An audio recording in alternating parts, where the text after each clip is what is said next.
前段时间我们看了武则天的乾陵，就是眼前这座帝王陵。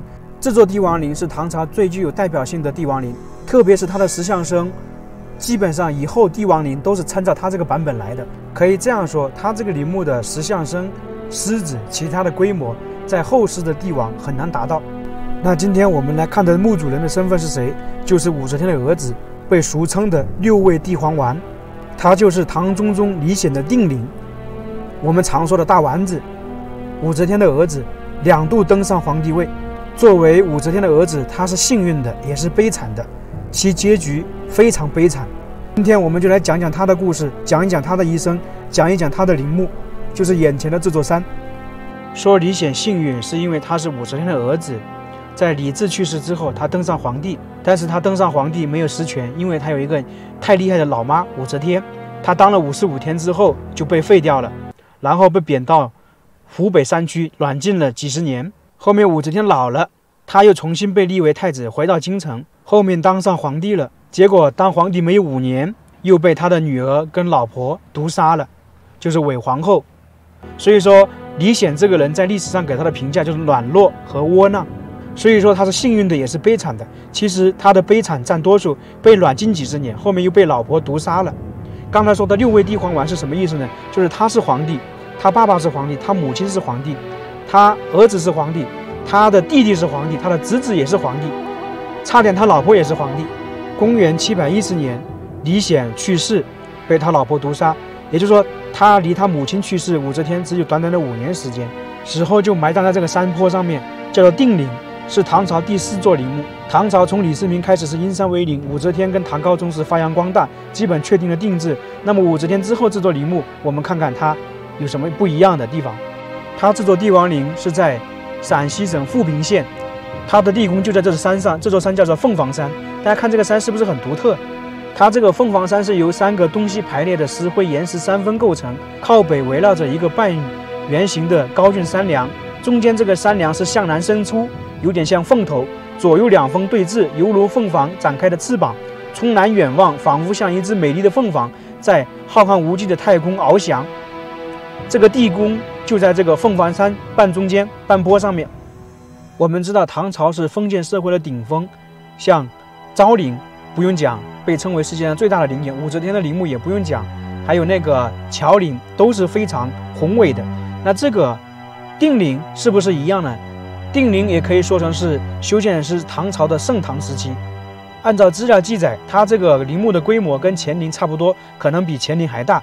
但是现在保存的怎么样呢？下面我们看的就是神道。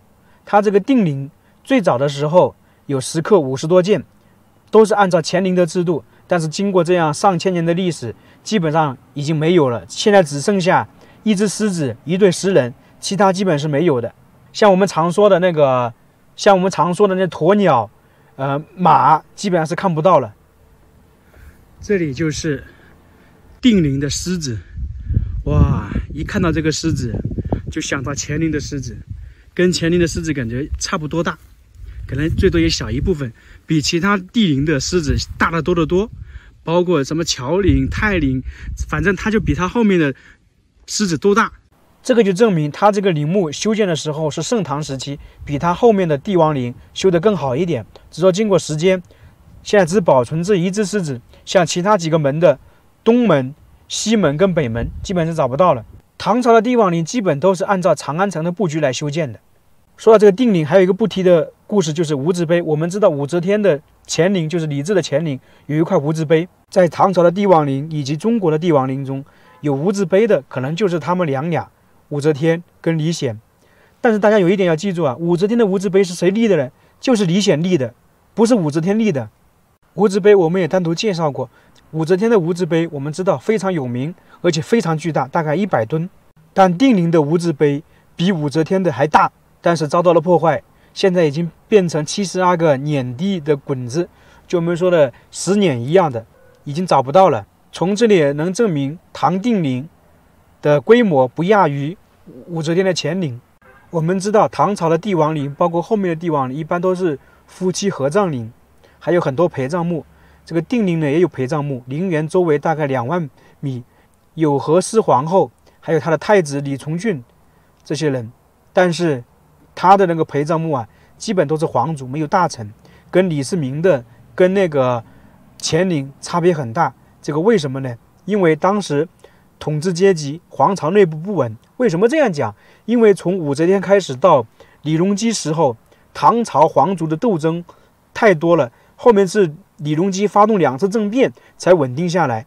当时呢，君臣离心离德，所以说他的大臣陪葬墓就很少。那陪葬我们讲究夫妻合葬嘛，他的皇后韦皇后是毒杀他的人，那肯定不能葬入皇帝陵啊，不可能跟他一起合葬。那是谁呢？就是他的以前的妻子，就我们常说的和氏皇后。他这个皇后是谁呢？是李显的结发妻子。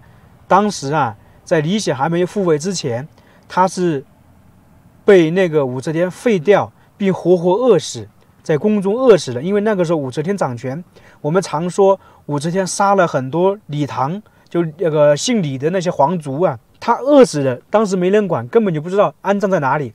那李显复位之后呢，就追封他为皇后。而唐睿宗复位，就是李旦登上皇位，追封他为和氏皇后，以礼招魂，葬于定陵。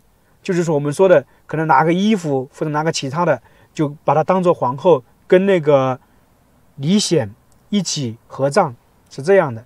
所以说李显是非常悲惨的，被老婆毒杀，然后合葬的人也只是一简简的衣物，大家说可怜不？陪葬的人也少，只有自己的家人。现在我们去看一下他地宫所在地，地宫在哪个地方？唐朝的帝王陵地宫基本都在半坡腰上面，基本是在南坡或者东南坡。他这里的地宫就在我们下面这有一个长长的灌木丛这里。唐朝的基本都差不多。同样的，作为这个唐朝盛唐时期的陵墓，肯定也被盗了。唐朝没有被盗的陵墓不多。现在不光被盗了，我们刚才看到它连地面建筑损毁的也很严重，基本找不到多少了。自古以来有这样的说法，父亲母亲很厉害，儿子一般，这个不知道真假。但是我们看这个唐朝这个皇帝就知道，武则天包括李治都是比较厉害的人物，而他的儿子李旦、李显都是一般。但是到了李旦的儿子李隆基又非常厉害。也有这种说法，李显不适合当皇帝，因为他当皇帝5年时间也没有多少成就。但是李显能够在武则天那个时候生存下来，也有他的生存之道，可能就我们说的嘛，傻人有傻福一样的，不适合当皇帝。但是由于各方面的原因，他还是当上皇帝。